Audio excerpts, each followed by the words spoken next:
भैया बहुआ फेंकना रे हम की जीत नारायण के होली के गीत आयल है कि नहीं रे काका हो एक सुपर हिट गीत आयल है मैथिली में रे सुनो न त सुनो।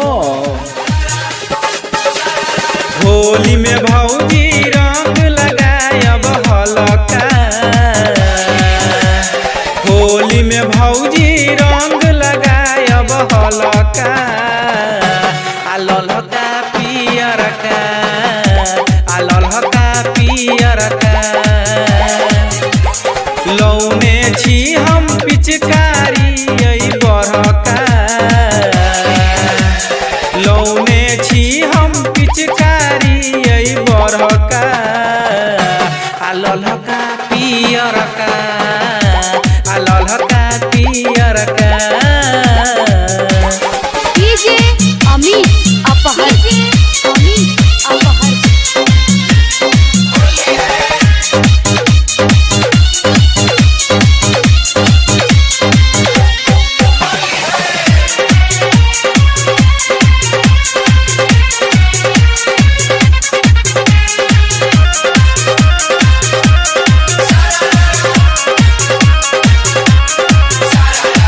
होली साल में एक यादे छई रंग के पावन यो, बेसी रंग नहीं लगायब लागे मन भावन यो।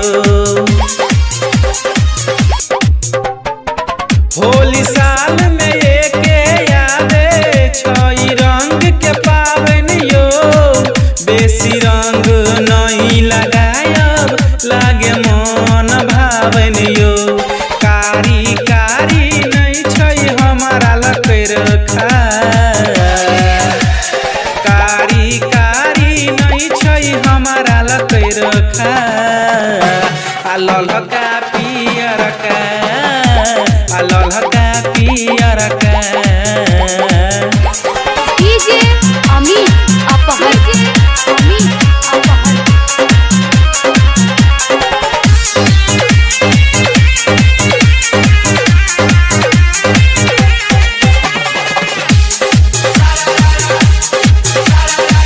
जेना जेना कहब भौजी ओहने लगायब ये, यहाँ कहब त भौजी सबके भगायब ये। जेना जेना कहब भौजी ओहने लगायब ये, यहाँ कहब त भौजी सबके भगायब ये।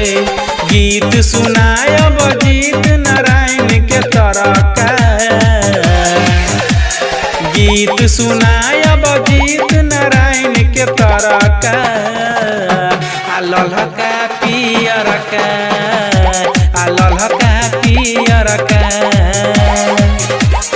होली में भौजी रंग लगायब हलका, होली में भौजी रंग लगायब हलका, आ ललका पियरका, आ ललका पियरका। सुनु या भौजी।